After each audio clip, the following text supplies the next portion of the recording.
उन्नाव की बेटी का गुनहगार, क्या ऐसे दरिंदों के लिए बेल का कोई स्थान होना चाहिए?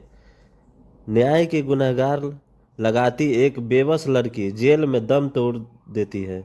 उसका पिता और सड़कों पर उसे परिवार वाले को ट्रक से टक्कर हादसे के नाम पर मार दिया गया। यह कोई फिल्म नहीं है, बल्कि उन्नाव की वह खौफनाक हकीकत है जिसने पूरे देश के रूह को कँपा दिया।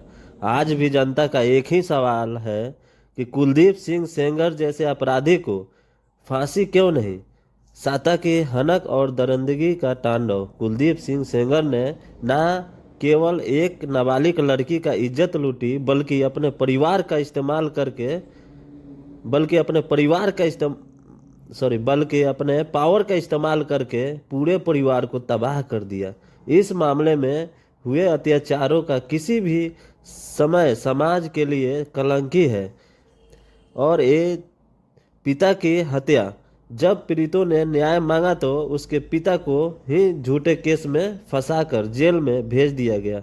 पुलिस उसे हिरासत में बेरहमी से पीटा, जिसके कारण उनकी मौत हो गई।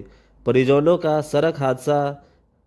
रायबरेली में पीड़ित के कार को एक ट्रकर ने टक्कर मारी, जिसकी नंबर प्लेट काली हुई पेंट से पुती हुई थी। इस हमले के में पीड़ितों की दोनों चाचियों की मौत हो गई और वह खुद तथा उसका वकील मौत के मुंह से वापस आया।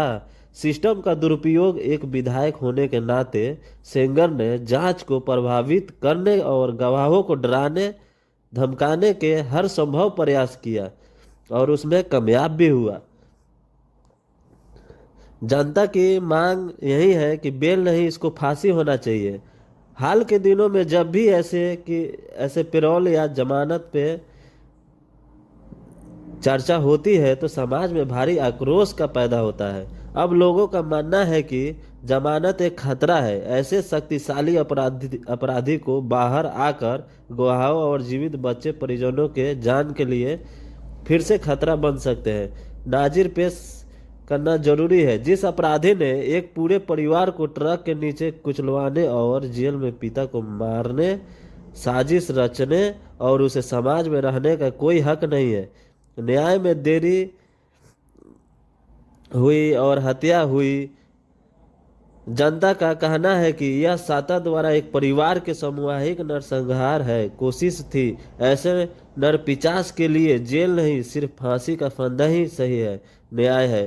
अब ये इंडिया के जो भी लोग हैं क्यों नहीं आते सड़कों पे? सड़क पे कैंडल लेके निकलते हैं। कैंडल सड़क पे कैंडल ना निकल के अगर इंडिया के लोग चाहे तो उसी टाइम जाके कुलदीप सेंगर को और सजा होने चाहिए। दुबई में जैसे आदमी को सर कलम कर दिया जाता है, वैसे इस बेहुदगी और इतना गिरी हुई हरकत और रेप करने वाले को यहाँ पे जमानत और बेल नहीं देना चाहिए। इस जैसे अपराधी को जितना हो सके, जितना ज़्यादा से ज़्यादा सजा हो, उससे उससे ज़्यादा सजा इसको देना चाहिए और इसको सर कलम कर देना चाहिए ऐसे अपराधी को। समाज के लिए बहुत खतरा है ये, समाज के लिए। और समाज इससे देख कर क्या सोचेगी कि अपराध करके वो भी निकल जाएगा। दिल्ली का हाई कोर्ट का जो फैसला आया, बहुत दुख की बात है। अगर पीड़ित की सुरक्षा को लेकर खतरा हो या आशंका है तो उसके आधार पर कुलदीप सिंह सेंगर को जेल में नहीं रखा जा सकता। रियाह का दिया हुआ ये ये दिल्ली हाई कोर्ट का बयान है। और बीजेपी के विधायक कुलदीप सिंह सेंगर ने अपने पूरे पावर लगाया और उसके परिवार को बर्बाद कर दिया। और ऐसे दरिंदगी और ऐसे रेपिस्ट आदमी को जल्द से जल्द इसको फिर दोबारा कस्टडी में लेके और इसको फांसी की सज़ा होनी चाहिए।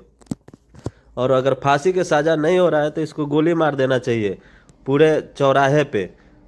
और अब 26 जनवरी आने वाला है, 26 जनवरी के दिन ही इसका शूट आउट कर देना चाहिए, जिससे देश में और देश के गुंडा और ऐसे बदमाशों के लिए डर पैदा हो। सरकार ना कि ऐसे रेपिस्ट का सहायता नहीं करना चाहिए, इन लोगों का जल्द से जल्द फांसी देना चाहिए। आप लोग को चैनल सब्सक्राइब कीजिए, अगर चैनल को सब्सक्राइब कीजिए, लाइक कीजिए। अब चैनल को सब्सक्राइब कीजिएगा तो आपको वीडियो मिलता रहेगा। और वीडियो को लाइक करना ना भूले और शेयर करना ना भूले। एक कुलदीप यादव क्या जमानत पे रह के और गुनहगार नहीं कर सकता, आप लोग कमेंट में बताइए। और ऐसे रेपिस्ट को कितने दिनों में सज़ा होना चाहिए और क्या सज़ा होना चाहिए और कैसे इन लोगों को सज़ा दे कि ये फिर दोबारा कोई नया रेपिस्ट और कोई गुंडा पैदा ना हो। चलिए इसी पे हम अपना वीडियो को समाप्त करते हैं। अगर आपको वीडियो अच्छी लगी तो सब्सक्राइब ज़रूर करें और लाइक करें।